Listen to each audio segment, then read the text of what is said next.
Ah, video games. A happy, joyful escape from the real world.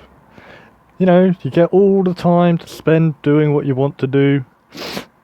But, you know, sometimes weird things can happen. Like, I don't know, how the hell does that happen, but I guess it does in video games. Sometimes, in many respects, however way you play, or whatever you play, luck can really fall your way. And options in the centre. Oh, it's gone in! Cheers for that one, Derek. Or, if you're really in the mood, you just want to piss some people off in the real world.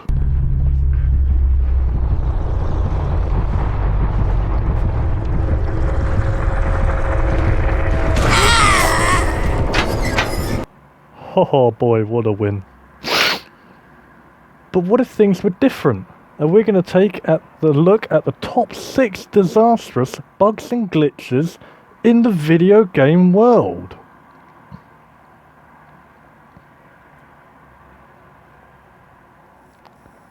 We're going to be starting off here with WWE 2K20, and in 2012, THQ went bust. So 2K came in to pick up the license for the WWE games. All good, right? Fast forward to 2019, where people all across the world were hotly anticipating a brand new wrestling game to follow in the footsteps of 2K19. Well, no. After Ukes were removed as the lead developers visually, so Visual Concept took over. And what did we get after the departure of Ukes? Well, to put it plain and simply, we got this. We got a glitchy, buggy mess of a game in which the wrestlers would humorously get repositioned and the ring would fall along with them. And when you were customizing the characters, the wrestlers would then be appearing as a horrifying skeleton version of themselves, where you could literally see through their heads. I mean, also, why would a Rey Mysterio beef jerky look like that is really beyond me. That is so creepy. But, nonetheless, regardless if you're just there to customize or actually play the game, it's going to be a weird, buggy experience. As 2K's next main feature for this is going to be over into 2022.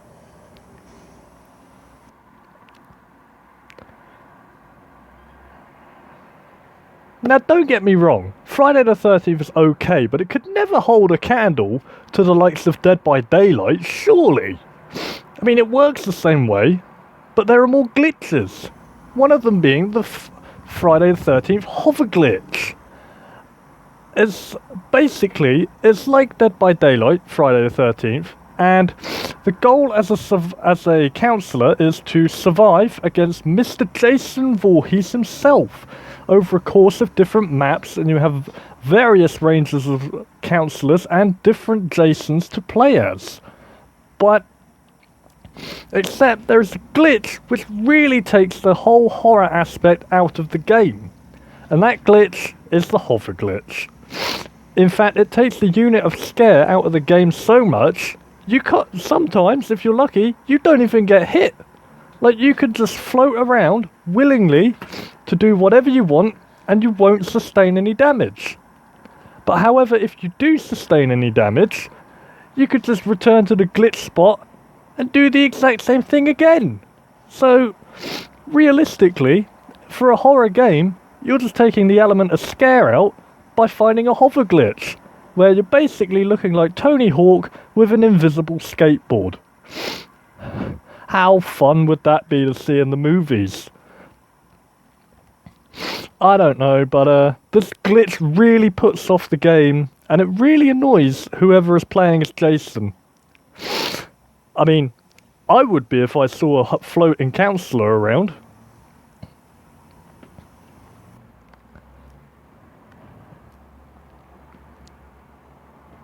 Ah, Sonic the Hedgehog. Our favourite blue blur had a rocky mid-2000s, and I believe that 2006 was generally the icing on the rocky road cake. I mean, for crying out loud, Sega, this was supposed to be Sonic's 15th anniversary, and this is what you give him? You give him a glitchy, buggy mess that no one can even play? Oh dear. Unexcusable, Sega, come on. Anyways, as hot as it was back then, for all of us, all us Sega fans, to rejoice and reunify that there's going to be a new Sonic game for his 15th anniversary. Instead, we all wanted to celebrate it with joy and happiness. But it wasn't exactly a happy birthday. Yes, that's right. As it released, there were numerous amounts of unhappy players all across the globe, purely because of what they were experiencing. I mean, they got several glitches and bugs, which ruined the gameplay, or sometimes even crashed the game. I mean, I had the experience of the game crashing on me because of these. I mean, come on, Sega. Is this how you treat your main mascot with your 15th anniversary? You give them this? All our loyal fans across the globe, we give you a map with no flaw. But still, I mean, at least after that it wasn't too bad. I mean, Sonic's 20th, which is Sonic Generations, wasn't cocked up. Unlike this monstrosity of a glitch-fest game. I'd take my money back.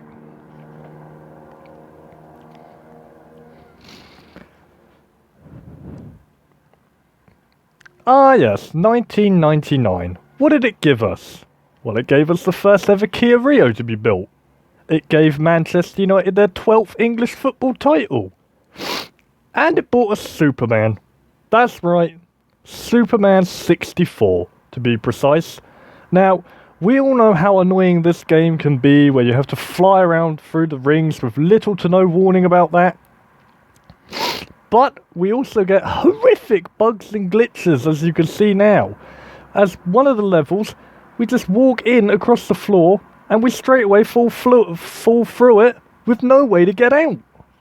I mean, the game itself has horrible designs and is riddled with rings every 2 levels, and it's riddled with terrible bugs and glitches as well. Virtually borderline unplayable in some cases. And because of all this, it literally destroyed all hype that came with the game as well, which is a shame really. But the developers of the game, Titus, they have stated that this is only 10% of the game that we made. We were intending to make more, however, and I quote, "the licensor killed us off." Now, I don't know whether they did or not. I mean, does anyone know whether they did or not? But in one aspect, I'm kind of glad that they did.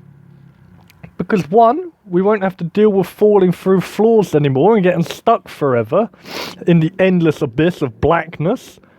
And secondly, we won't be flying through those damn rings all the time.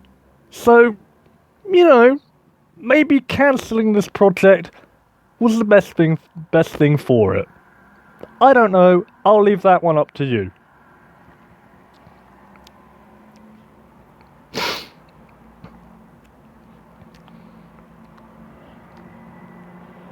Remember this? The worst ever PlayStation 3 game to grace our consoles? No? Didn't think so.